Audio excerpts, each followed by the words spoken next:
Olá, meu nome é Giovanni Gossatri e irei lhe conduzir em uma reflexão que, se você tiver paciência, mudará sua vida hoje. Escute na íntegra.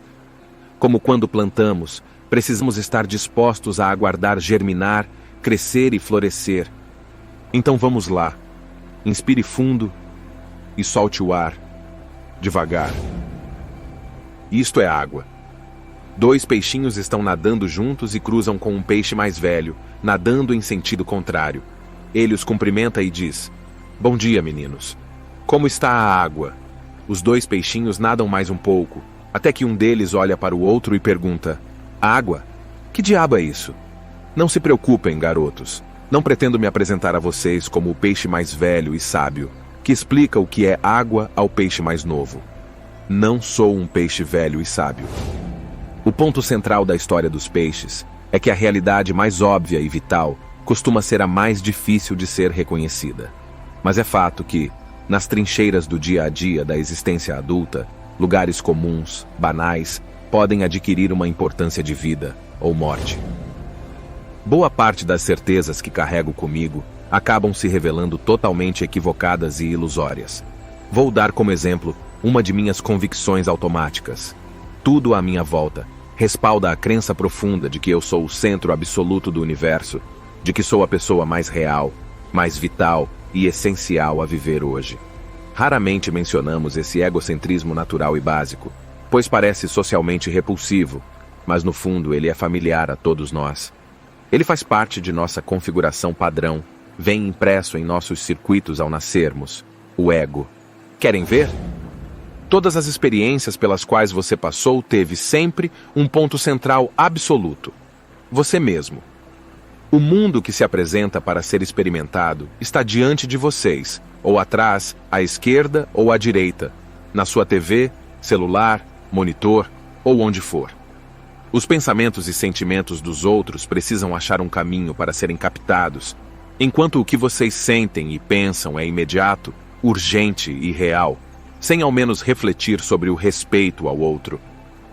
Calma, não pense que estou me preparando para fazer um sermão sobre compaixão, desprendimento ou outras virtudes.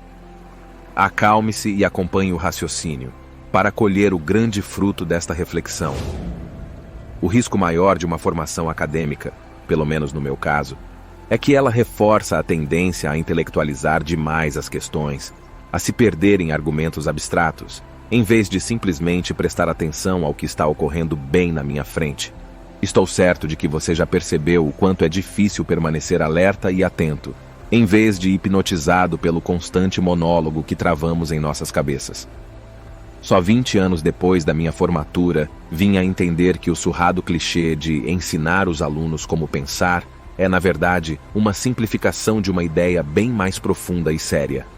Aprender a pensar significa aprender como exercer algum controle sobre como é o que cada um de nós pensa.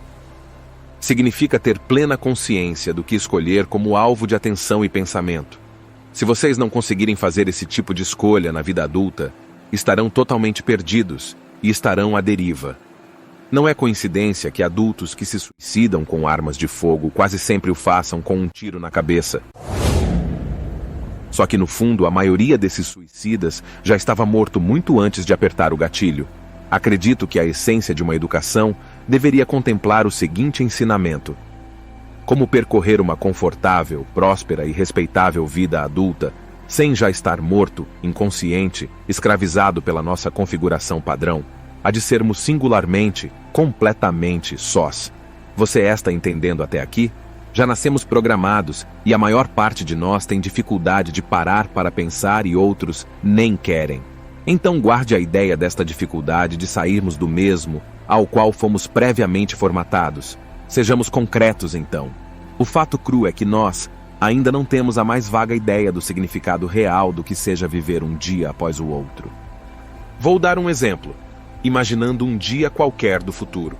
Você acordou de manhã, foi para seu prestigiado emprego, suou a camisa por 7 ou 8 horas e, ao final do dia, está cansado, estressado e tudo o que deseja é chegar em casa, comer um bom prato de comida, talvez relaxar por umas horas e depois ir para a cama, porque terá de acordar cedo e fazer tudo de novo. Mas aí lembra que não tem comida na geladeira. Você não teve tempo de fazer compras, e agora precisa entrar no carro e ir ao supermercado. E nesse final de dia, o trânsito está conturbado. Quando você finalmente chega, o supermercado está lotado, horrivelmente superiluminado e tocando uma música de cortar os pulsos. É o último lugar do mundo onde você gostaria de estar, mas não dá para entrar e sair rapidinho.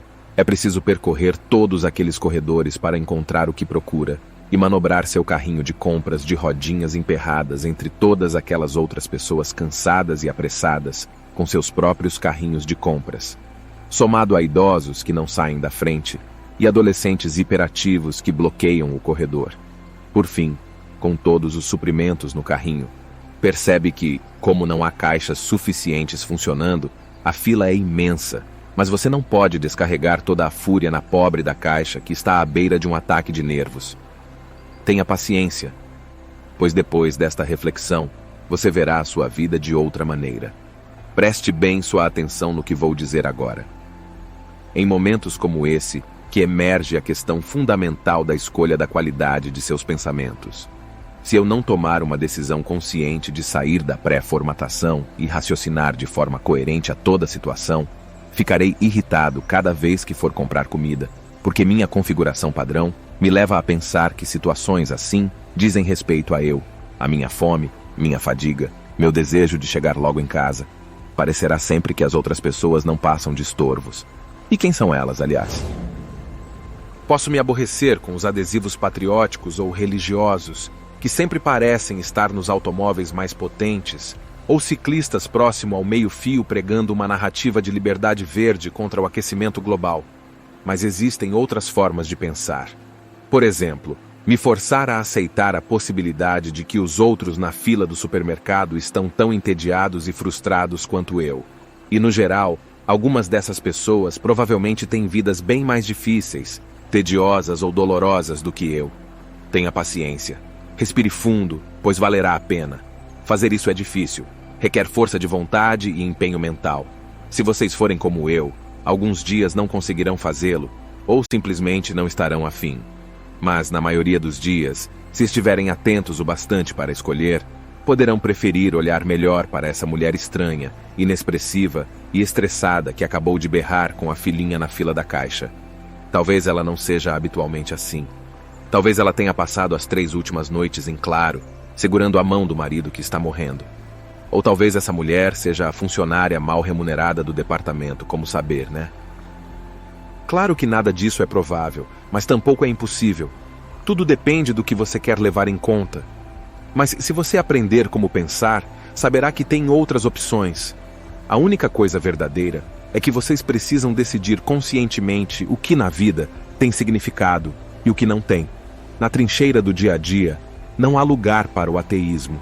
E o motivo para escolhermos algum tipo de Deus ou ente espiritual para venerar, seja Jesus Cristo, Alá ou Jeová, ou algum conjunto inviolável de princípios éticos, é que todo outro objeto de veneração te engolirá vivo. Quem venerar o dinheiro e extrair dos bens materiais o sentido de sua vida, nunca achará que tem o suficiente. Aquele que venerar seu próprio corpo e beleza, e o fato de ser sexy, sempre se sentirá feio. E quando o tempo e a idade começarem a se manifestar, morrerá 1 milhão de mortes antes de ser efetivamente enterrado. O mundo jamais o desencorajará de operar na configuração padrão, porque o mundo dos homens, do dinheiro e do poder, segue sua marcha alimentado pelo medo, pelo desprezo e pela veneração que cada um faz de si mesmo. A nossa cultura consegue canalizar essas forças de modo a produzir riqueza, conforto e liberdade pessoal. Ela nos dá a liberdade de sermos senhores de gigantescos reinados individuais, do tamanho de nosso ego, nada maior que nosso corpo onde reinamos sozinhos. Esse tipo de liberdade tem méritos, mas existem outros tipos de liberdade. A liberdade verdadeira envolve atenção, consciência, disciplina, esforço e capacidade de efetivamente se importar com os outros, no cotidiano, de forma trivial, talvez medíocre e certamente pouco excitante. Essa é a liberdade real. Lhe dou a oportunidade de refletir sobre isso ou continuar no mesmo modo egoísta e automático. Nada disso envolve moralidade, religião ou dogma, nem questões grandiosas sobre a vida depois da morte. A verdade com V maiúsculo diz respeito à vida antes da morte. Diz respeito a chegar aos 30 anos, ou talvez aos 50, sem querer dar um tiro na própria cabeça.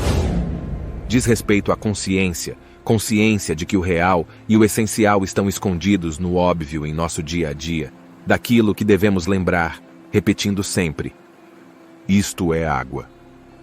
Se for sua escolha, siga vivendo no seu modo formatado, será mais fácil, mas, se você quiser ser realmente feliz consigo mesmo, exercite esta ideia. No início será extremamente difícil lembrar disso, e permanecer consciente e vivo, um dia depois do outro. Mas volte seu raciocínio para o início do texto. Isto é água, isto é água. Obrigado por fazer parte da nossa comunidade. Para nós é muito gratificante saber que podemos contribuir. Não esqueça de deixar a única coisa que pedimos, pois seu like é a luz que mostra se estamos no caminho. Se gostou, inscreva-se em nosso canal e receba nosso conteúdo. Obrigado e até a próxima!